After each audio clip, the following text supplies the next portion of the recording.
Bismillahirrahmanirrahim. Alhamdulillahirabbil alamin wassalatu wassalamu ala asyrafil anbiya wal mursalin wa ala alihi washabbihi ajma'in. Ladies and gentlemen, brothers and sisters, Assalamualaikum warahmatullahi wabarakatuh. I am Hafiz. I will be the main facilitator for this family panel group. And I'm first of all thank all of you to be present here and from the beginning, all right, this morning. And I hope we are prepared to do what we are supposed to do here, which is to ideate, right? So without further ado, I would like to just introduce some of the material that the panel had discussed and come up with, which you will be discussing on, and put some ground rules so that we have a not only beneficial session, but productive session, inshallah. Okay, so the key theme, all right, as mentioned just now, for this panel is strengthening the family institution through Islamic values. While that is the key theme or the main theme, there are secondary themes. Impact of digital devices on family values and relationships, and the importance of family or healthy communication on sexuality education between family members, right?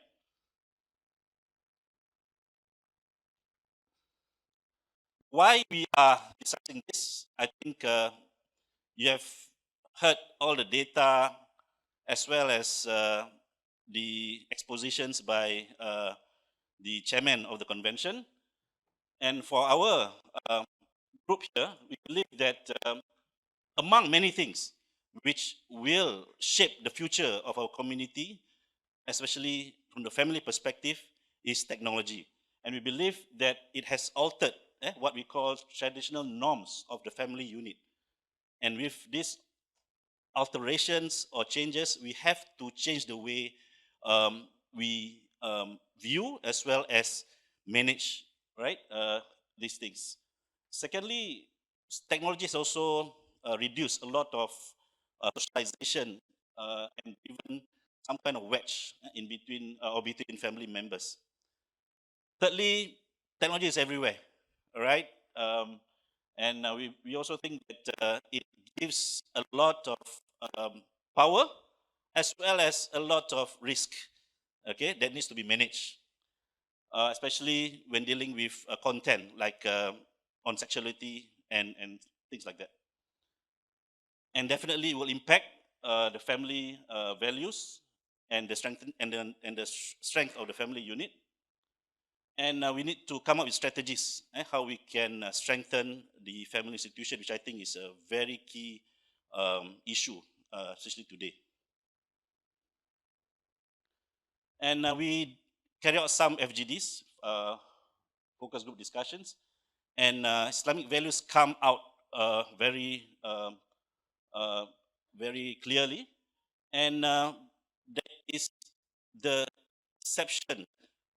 Although Islamic values are universal, all right, we need to put certain values, okay, that is the universal values into our perspective of what Islam teaches us, all right, and therefore make Islam more relevant today. And values such as mentioned here, responsibility, integrity, and so forth, all right, should be the forefront of Muslim advocates like all of you here. And I think also, we think also that being emotionally resilient and spiritually resilient are important characteristic for the Muslim advocate as well as our community. And I think it is very much the way the convention is organized when we use a method like design thinking, where we can innovate and get ideas out of box thinking that will be able to be critical and come up with workable and transformational ideas. And secondly, is technology. I mean, as mentioned just now, youths are more adept, right, to technology, and therefore the older and the old generation must also follow suit. And however, it has caused a lot of ramifications in the parent-child relationship, as we see, all right, in the drama just now or the play. And there's a need for the school as a place where our children and youth spend most of the time to promote not only education, but also values that are in line with how the children or how a youth can manage technology based on their values, yeah, based on their religious and personal values. And there's this thinking that close supervision is the way to go, and regulation is the way to go. But I think later you can discuss further what would be the most effective or various ways to manage these challenges. And on sexuality, we also feel that there is a lack of discussion about sexuality education in our community, despite it is a topic that we read almost every day in the media, right? And is it because the parents lack the knowledge or even lack the skill to communicate with their children? eh? Or is it because there is the lack of space or safe space? Okay, both physically and mentally or psychologically to allow conversations on sexuality. And also maybe there is a need for some kind of uniformity, which uh, the findings shows that it's lacking among our CMOs. And is there a need, therefore, to streamline the efforts so that we handle this issue not only head on, but more effectively? All right, so much for the subject matter. Now for the process a bit, I would like, and I'm sure all of you and very senior people I can see around here, and very seasoned people, as well as very young people, and I think this is what we need for a very productive as well as, to me, inshallah, useful discussion.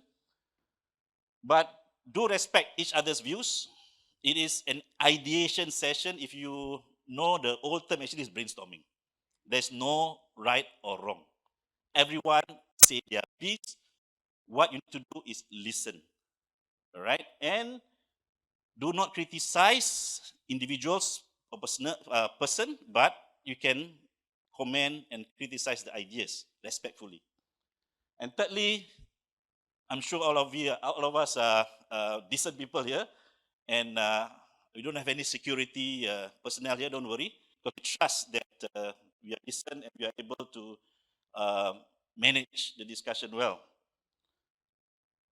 And lastly, of course, all of us are accountable. I think it's not about what we say only, but what we can do based on what we say. I think that's what is important. And there's a time limit, although we ran out a bit of the time schedule, but there's a buffer that the organizers have uh, put into the program that you are still given the 90 minutes, okay, which later I will explain to you a bit in more detail. So there is a three part to this discussion process. One is you will have 90 minutes to discuss and reflect on or to reflect and discuss on the problem statement. Okay, so you have there are three four problem statements on technology, three problem statements on technology, and four problem statements on sexuality. All right. You will be given for the technology group. You'll be given around 30 minutes. All right, to discuss each of the problem statement. All right, and then for the technology group, about 20 minutes. Okay, so you have the facilitators to manage the time. I will be the very kind time master as well, inshallah, to remind them. So, using the guiding questions, these are guide. They are not something that you must follow, but it's a guide. All right, is to ensure the efficiency of the discussion, but do be critical if you think the guiding questions are not valid, but do give your reasons if you think so. And lastly, after this session, depends on how we manage the time. There'll be some time where the panel dialogue, the panel members will have a dialogue session, all right, with each group, and each group will need to select one person to represent your group. Okay, you begin about maybe 3-4 minutes. Okay, to quickly summarize and share the findings in each group. Is that fair? Yeah. Okay. All right, so I will not go through the problem statements. It's there on the table to save time. Before we proceed, do you have any questions? I will just go through it quickly. All right. Otherwise, the game starts, and all the best in your discussion, inshallah.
folks, ladies and gentlemen, alhamdulillah, I believe all of you have done a very good job. Give all of you a round of applause. Come on. Right? I see nobody falling asleep. Even I think some of you really want to go to the toilet because it's very interesting. Alright, but please do if you need to. Alright? Just two questions. How many of you felt that despite whatever important thing you have outside, it is definitely a worth time spent so far? Put up your hands. Okay. Alhamdulillah, I think it has majority. Well done, well done. So kudos to the organizers, alright, to lead us to using this process, which I think is very empowering. Alright. Second question. In every group, is there anyone who has not spoken anything?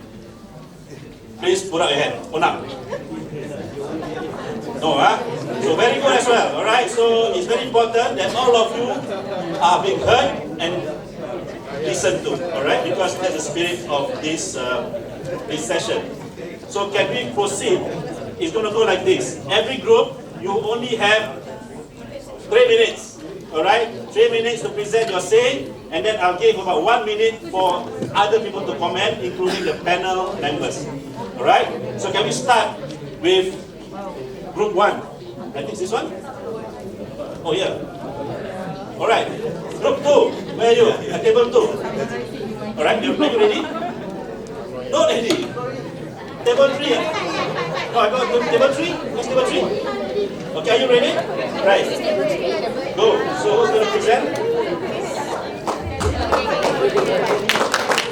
Right. Give your name. Baik, saya mulakan dengan Assalamualaikum warahmatullahi wabarakatuh. Yang pertama ialah saya berterima kasih dengan facilitator dua orang ni, sangat-sangat membantu. Dan yang lain semua bagus memberikan cadangan. Kita tidak ada pergaduhan, kita tak ada tarik rambut, kita tak ada bertumbuk, semua tak ada lah. Semua kira-kira agreed. Okey, apa yang saya nak kongsikan pada hari ini ialah Group 5 totally agreed 100% 100% bahawa teknologi is the way forward lah, dalam kehidupan kita untuk era ini. Jadi kita agree. Jadi dalam soalan yang pertama meletakkan kepada parents, conflict, encourage teknologi, mereka khawatir tentang implikasi dengan parent dengan children punya komunikasi. Mereka khawatir. Itu yang pertama. Yang kedua pula ialah tentang kita terlalu dependent atau heavily dependent dengan digital devices. Itu soalan kedua. Dan soalan ketiga ialah inappropriate and unreliable contents. Ini ada satu masalah yang kita hadapi. Ini adalah suara kami daripada Grup 5, kerana dalam pandemik ni kita melalui home based learning, jadi digital perlu. Jadi dari sudut untuk mendapatkan laptop, loans of computers ini pun perlu, dan kita ada internet di rumah yang kita harus perhatikan dan memastikan bahawa anak-anak kita ni kan dapat yang sesuai dari sudut internet. Dan dari sudut solution pula kita letakkan di sini, saya berbahasa Inggeris, pasal tulisan di Inggeris. Prioritize family time to instill values and trust. Ini penting. Values is satu fundamental dan trust, kepercayaan itu adalah penting dalam family. Dan kita perlu adakan openness dalam komunikasi. Setiap masa kita berkomunikasi. Jadi komunikasi kita perlu tepat, perlu kena detail supaya anak-anak kita ni yang sedang meningkat ni memahami. Dan kita ada meletakkan boundaries. Boundaries ini formula tidak terletak kepada satu dua formula. Ini terpulang kepada masing-masing.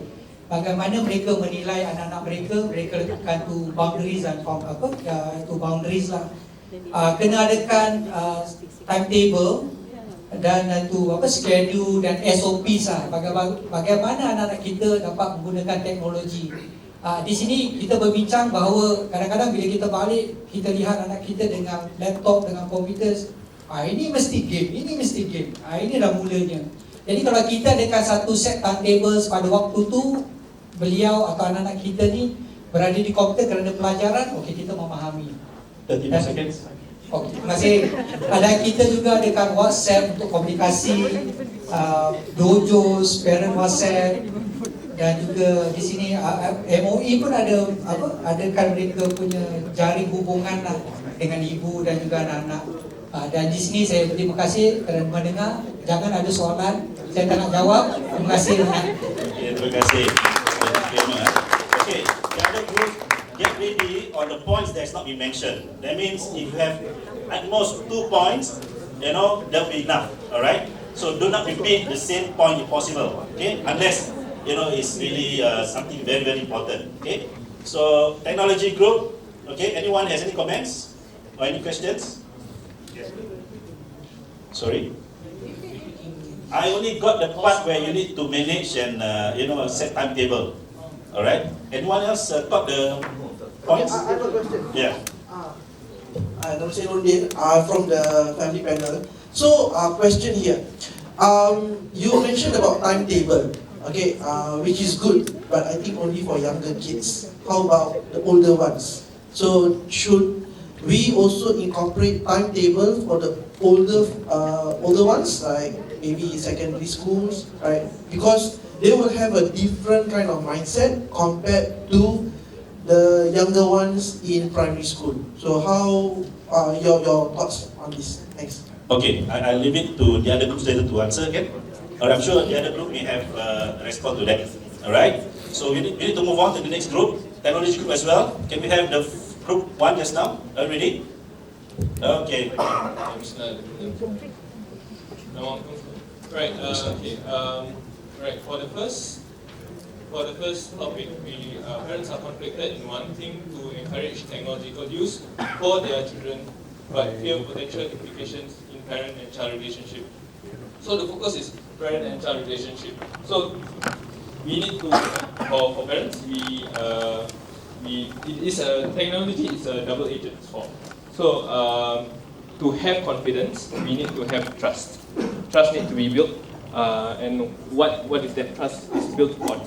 So that trust is built upon from young, them learning about the ethics, the common ethics of the family, and also to have a healthy involvement with technology, because now technology is a tool. If you don't use it, it will start to use you. Or because currently the parents need to take up the role of the parent to parent the children, not the technology to parent the children. But that being said, for the younger ones, yes, we can use timeouts. But the older ones, we need to use trust. Need to use communication, need to invest in healthy relationship, and also, like for instance, one of the activities that they can do together is do fun TikToks videos together as parents. Yes, this is something out there, but should try it. Yeah, that's for the first one. Right, the second one will be parents are concerned that children are heavily reliant on digital devices as an alternative form of education and entertainment. So, knowledge is key. So basically what we have discussed is that, yes, parents are both concerned of their children on heavy reliance, but we also have discussed that sometimes the parents are too also reliant on the technology. So we need to make sure that we are separate, we are conscious consumers of this technology. But the most important part is to have the focus on knowledge as a culture, knowledge-based culture. And through technology, one thing is for sure, there is no monopoly on wisdom. So for the parents, for the children, they can get wisdom from anywhere, from the Google. They can seek knowledge from YouTube, their friends, their teachers, not just their parents now. So yeah, and so for this one, is really focusing on limits and negotiating on limits. So, and the last topic will be parents worry about inappropriate and unsuitable content that lingers on the internet, highlighting the lack of technological awareness and ethics amongst children. So yeah, the fact is that we are worried. Technology is ever developing, and technology is we cannot really foresee what technology comes, because technology sometimes disrupts. It even disrupts social boundaries and also disrupts other technologies. So we are worried about that.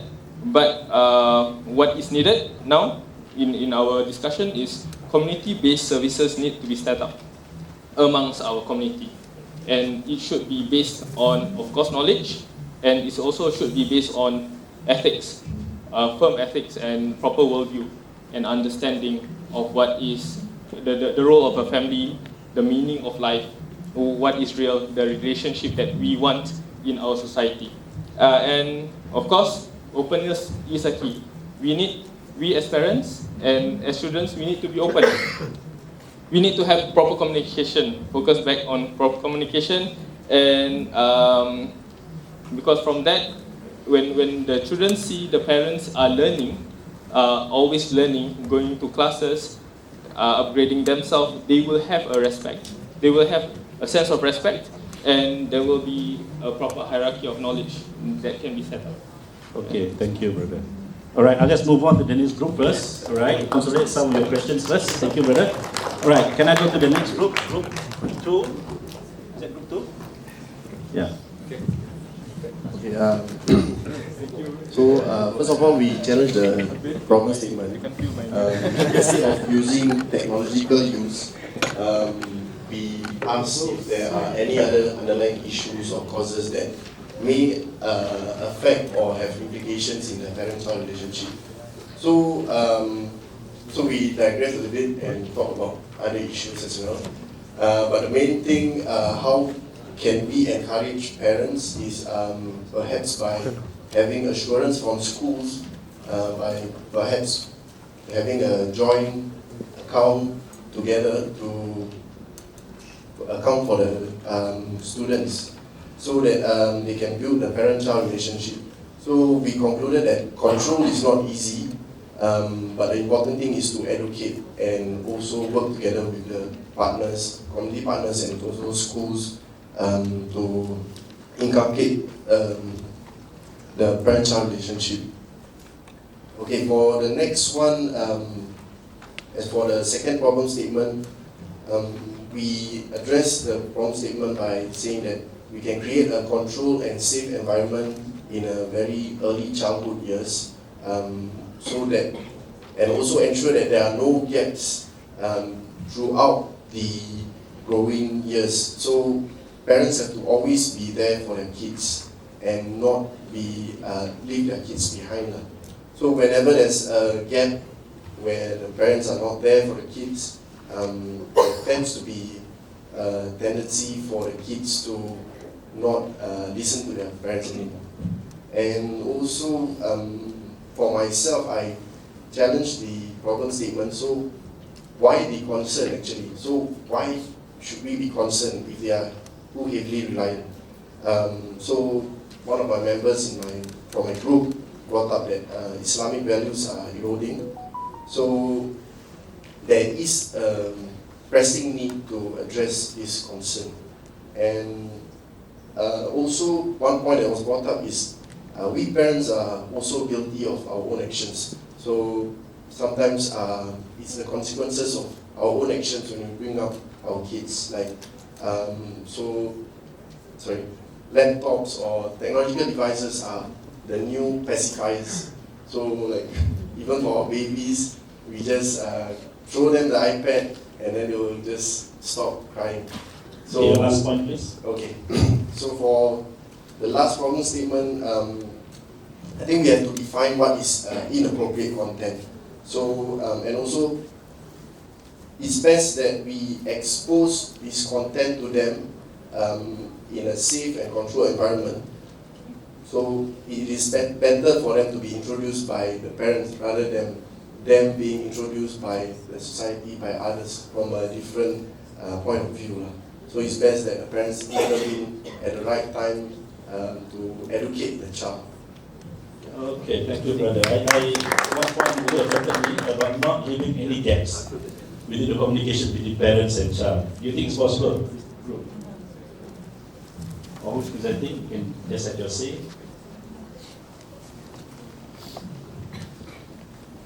Thank you.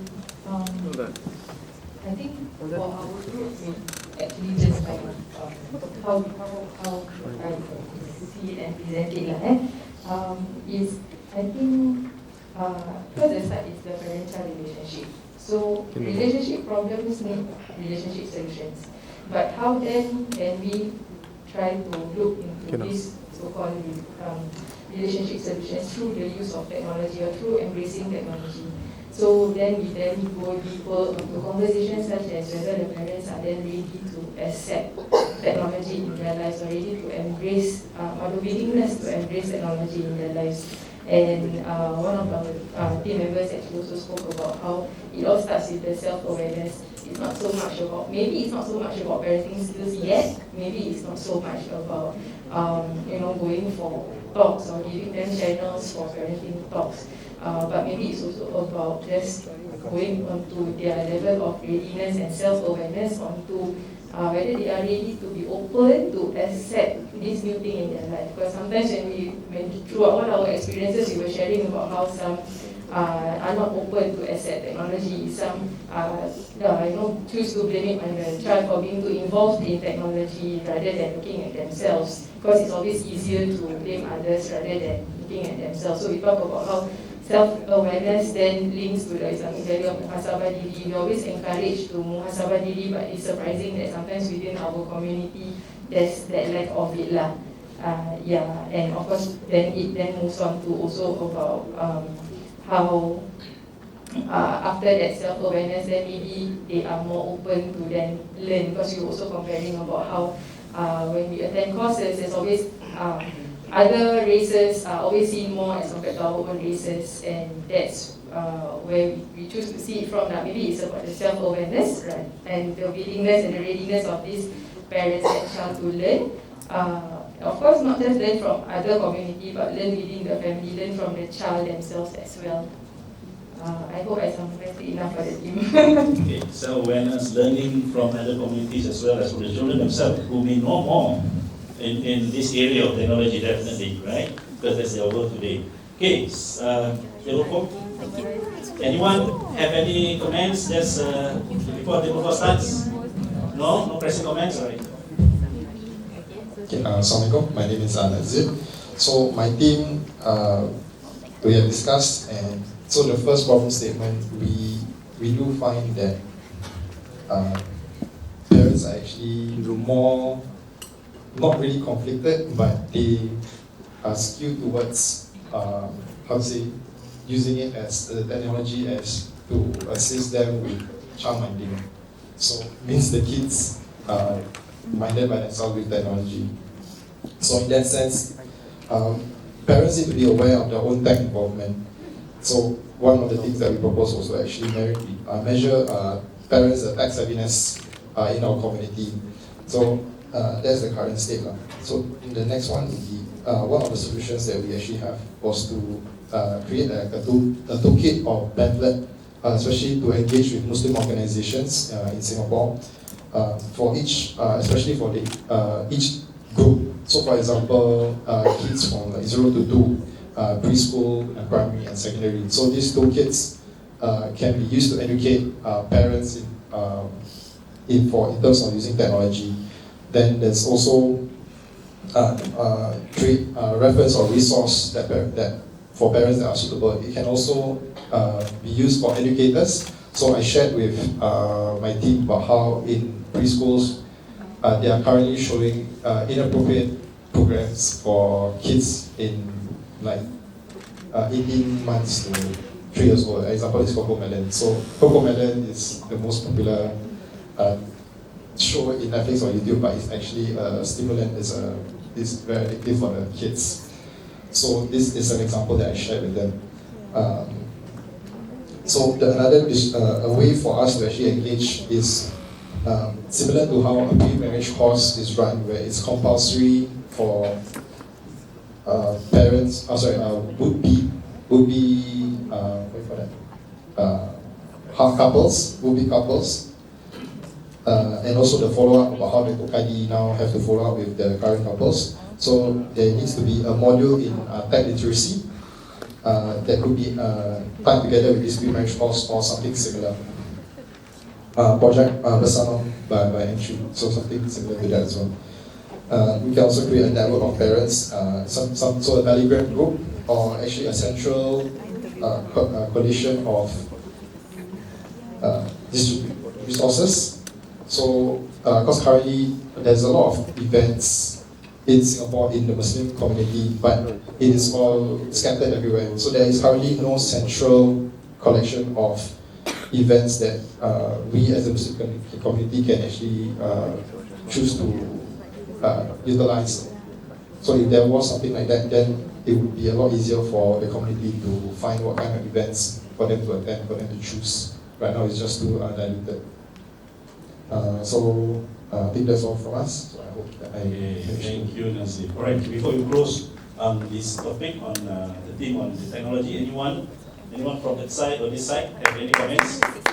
Anyway, give all of them a round of applause, presenters. Thank you. Alright, so it's not really good, huh? Right, so there's one, yeah, can I just go? Assalamualaikum everybody. My name is Isa. I think what you said, mentioned about the TikTok parents willing to do that with the kids, I think it's a goal for now. Teaching in schools and all, my friend was kind of laughing when certain points were said. Because I think we feel we're fighting a losing battle, and I just went in to teach robotics to primary 6 kids. They finished PSLE, and the technology learning in schools will be like learning history or literature or geography. It'll be something that they will learn because we need future people in the industry. Robotics, AI, and all that. So we need to get used to the fact that the kids are going to be using their phones and any form of new technological methods. We as parents need to set a timetable for family time instead of using internet. That's the future. We got to jump into the bus right now and ride with it. If you're going to go against it, you're going to fight a wave that you cannot handle in future. So we got to be, set our mind to that. Instead of saying, oh no, we cannot get into technology, spending too much time. No. Because kids nowadays are not listening to teachers. While the teacher is talking about a certain point, they are actually Googling it and coming out with more information and questions that will really make the teacher understand the kid has got a different mindset now. All right, thank you. All right, thank you, brother. So, go with the bus, don't go against the bus. Right? Right, so any last comment from the technology side? Anyone? If not, I'll move on to the more very interesting sociology topic. All right, let's go on to the group 6. Verse 6. Go 6, right? Go.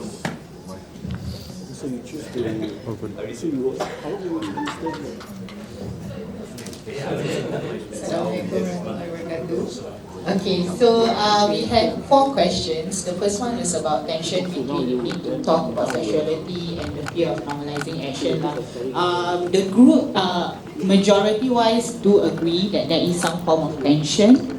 But at the same time, we also talk about, in terms of the communication between the parent and the child, how open they are, what was their parent-child relationship like, and whether the children themselves are reluctant to talk to parents in the first place, and is dependent on external sources. So that's one. The second question, we were talking about whether there is an increasing deterioration of mental and physical health due to the lack of safe space. So again, we talk about the children in terms of what their perspectives are from with regards to this topic. From what we did discuss was that it came from a human rights perspective, which is why there is that form of tension in the first place, and there's that form of deterioration of mental and physical health. But at the same time, we also talk about whether parents have the capacity or do not have the capacity for it. And whether we can rely on CMO professionals or Asatiza to help facilitate these safe spaces. Yeah. Which then leads to the third topic, which is whether parents are not well equipped with knowledge on sexuality due to the lack of opportunities and the lack of breadth of sexuality topics.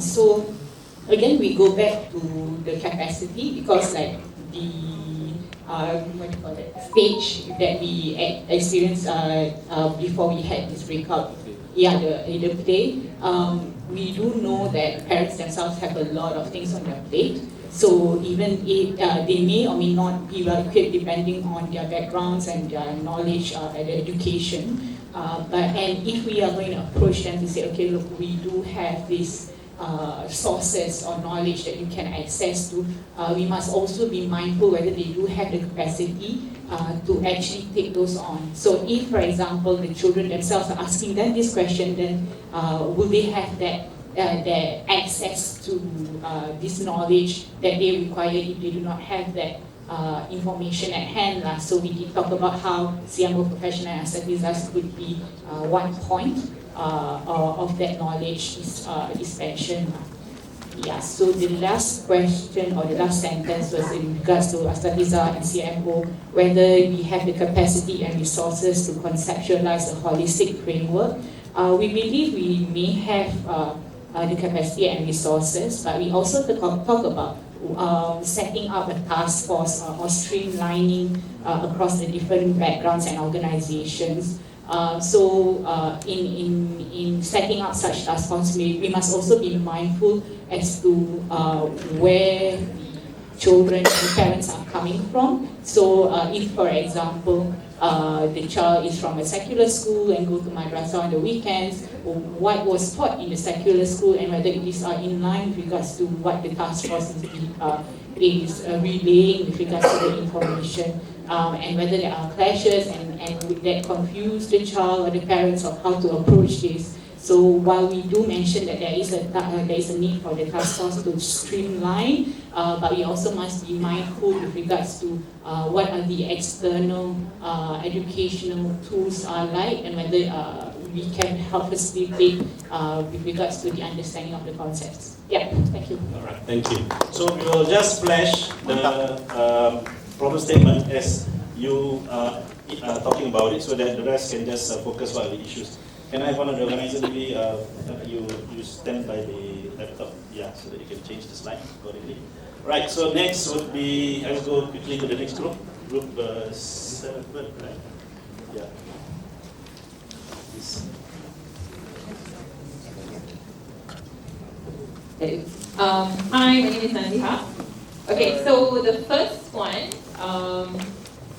we mentioned about different genders have different meanings attached to sexuality, hence we need to understand that. And there is a need for more conversation at the different levels of the social economic needs. I think one other mention is about sexuality will always be a topic of interest for everyone, regardless of culture, race, and religion, and there should be a forum to discuss openly. I think a lot of mention about education as well. And the other one is also whether they see sex as a transactional currency for attachment. So a lot of things to unpack. So we move on to the second one. Okay, there is space, whether or not the space is being utilized positively, because there's a lot of negativity that is attached to sexuality. And in order for us to talk about sexuality, we need to have an open communications between parents and children. Yes, safe space begins at home, open for the family. Parents have to have the knowledge to equip themselves, and then it's related again to number 3, which is whether parents have the necessary skills or not. I think that is also being able to, I think as we look at the play just now, that conversation that happened between mother and daughter wasn't there because there wasn't a safe space. And they need to see family not as a source of stress, but a source of peace. and only then that this conversation can take place. And then certain techniques and how to deal. So there are some conversations, some of the parents here actually share about their own experiences and how to deal with questions that comes out of the blue. And only then they start to research about it. And then the next one, number 4. So yes, asatizahs and CMOs need to work together. That's where the knowledge and the professionals comes in. Asatizahs represents the religion and also provide religious guidance and advice. However, we also need to work closely with the professionals, and that's where deliverance and support groups needs to come. It's not just about understanding the rulings behind it, but also the beliefs, and as belief systems, the actions as well as the conduct behind all this.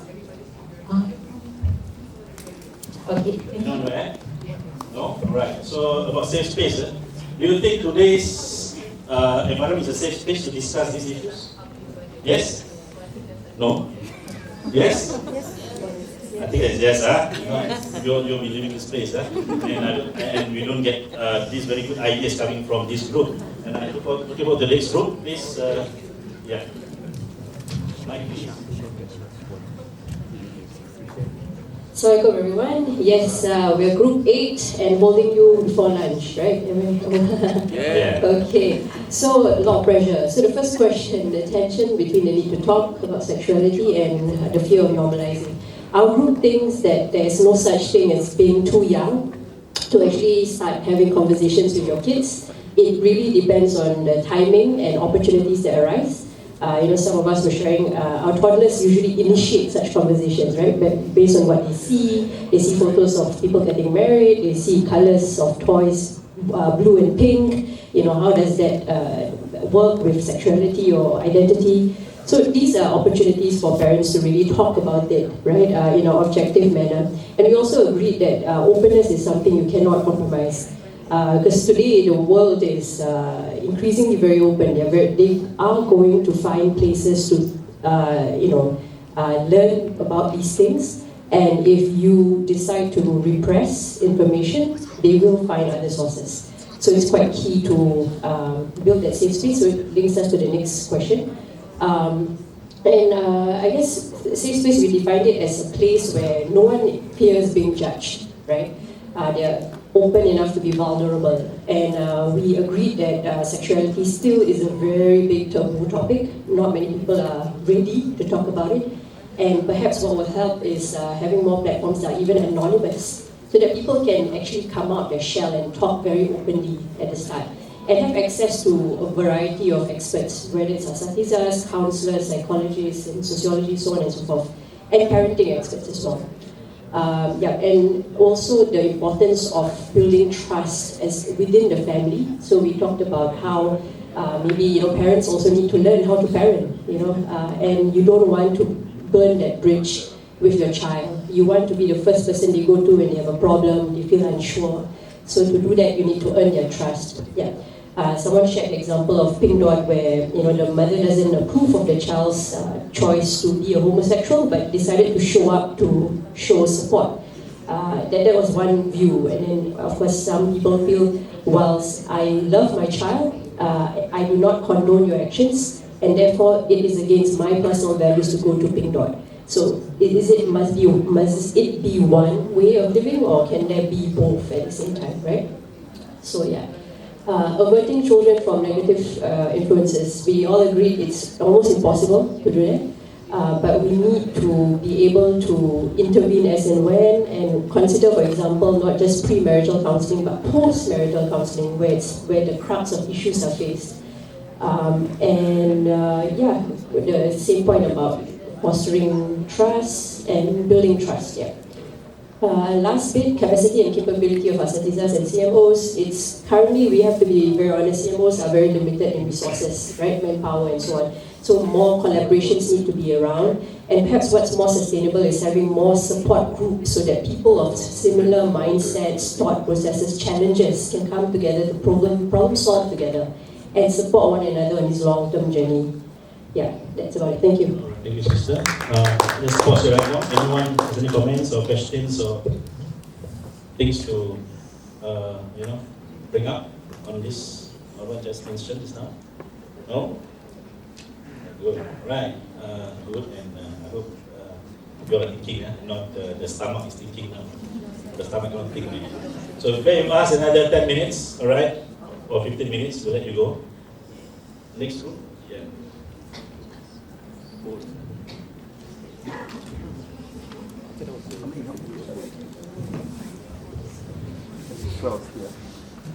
Bismillahirrahmanirrahim.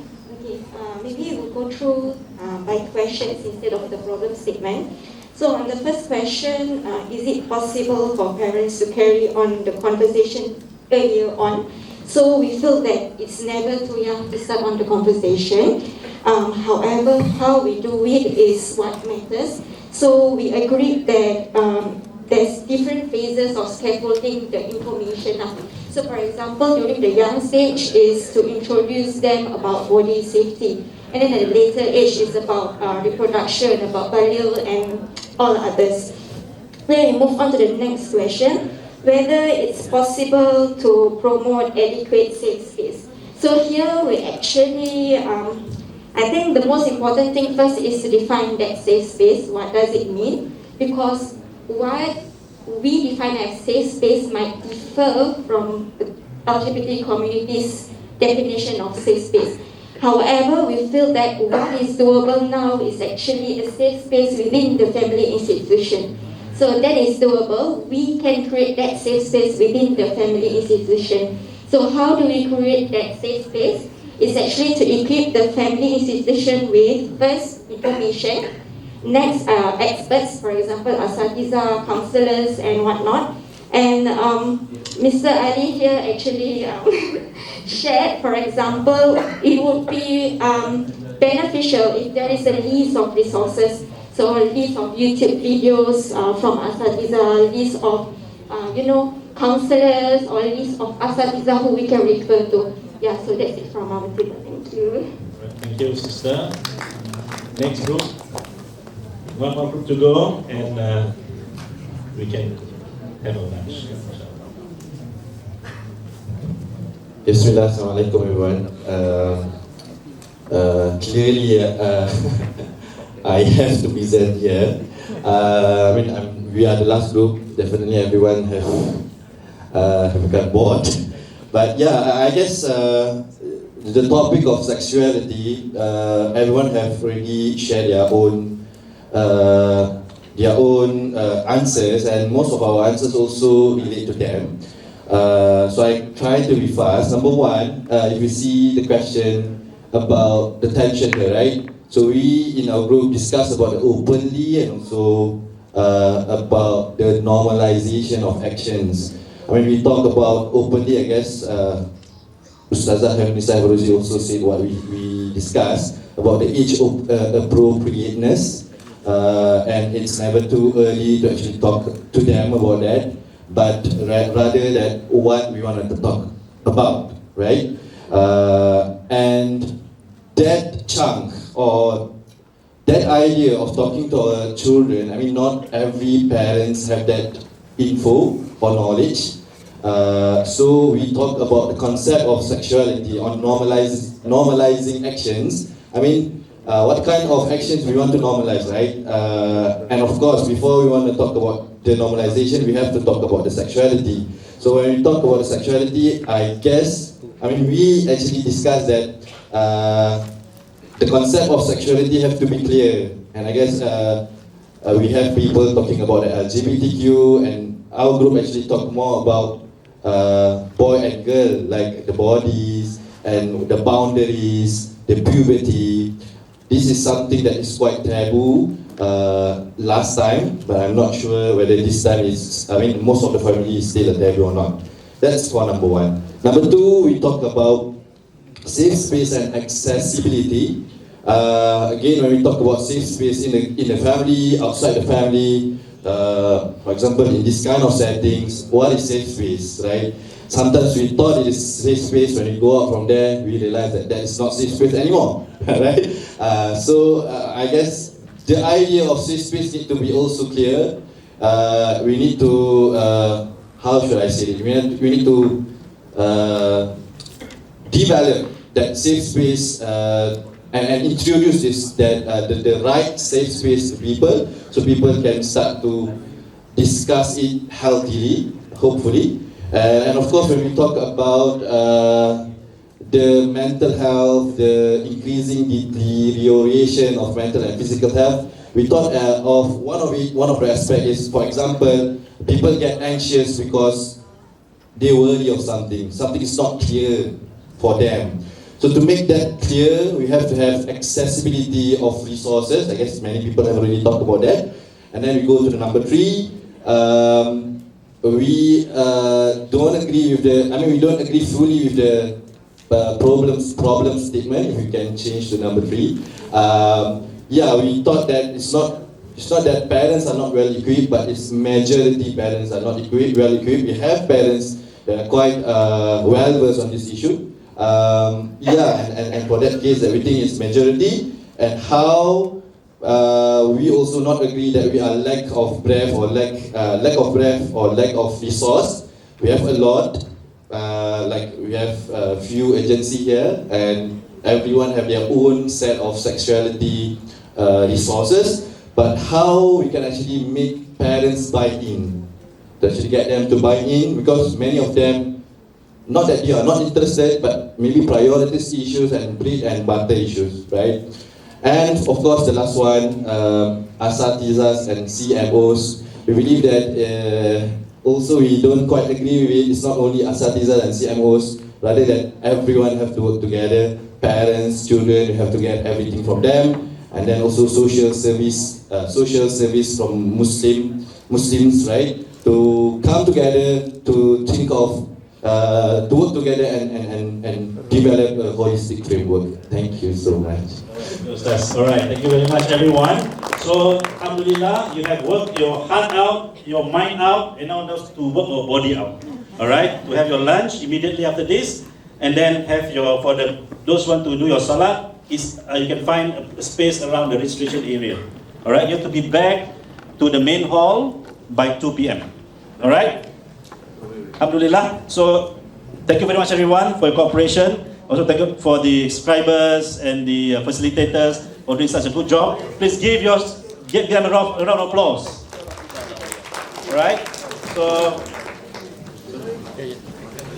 all right, and you can bring your food here.